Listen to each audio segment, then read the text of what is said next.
Hello everyone, welcome to sqadia.com. I'm Dr. Hina Khan and today we're going to discuss the retinal detachments over here. Retinal detachments can be regarded or they can be defined as the separation between the neurosensory and the pigmentary layer of the retina. So it's basically a misnomer. Sometimes it's known as the detachment, but it's not the complete retinal detachment from the choroid, or it's not the complete retinal detachment from the sclera that we usually talk about. It's the separation between these two layers that is basically regarded as the retinal detachment. So this is a final clinical presentation, but there are the multiple causative factors towards the development of the retinal detachment over here. We're going to discuss the classification of retinal detachment. So how do you classify this clinical condition is again very important.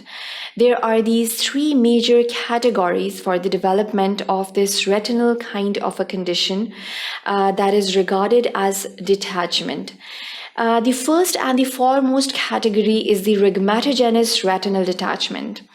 So in this particular category, we are talking about the retinal holes, the retinal breaks, the retinal degenerations or the retinal dystrophies, whether it is a snail track or whether it is a lattice degeneration, whatever the case may be, may it be the congenital conditions or either they are the acquired conditions in the individual that are finally resulting in the retinal detachment, or the tractional forces are again coupled up with this kind of a predisposing factor of the retina, and the final outcome is the retinal detachment in these patients.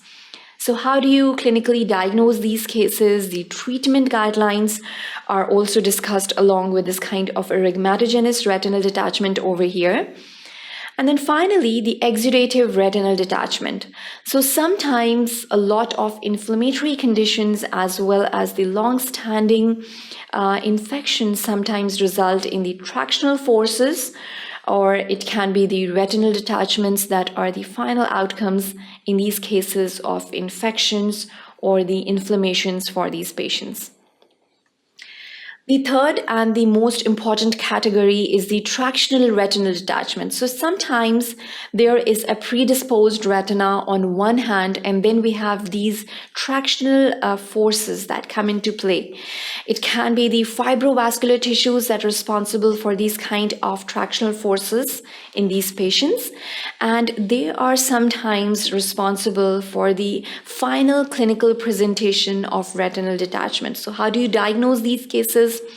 The signs and symptomatologies that are related to these kind of tractional forces that would be discussed along with the management guidelines that are given for these patients. So there are these range of lectures that are available on ophthalmopathies. So do watch these lectures on our website. Thanks for watching and get access to watch the complete lectures.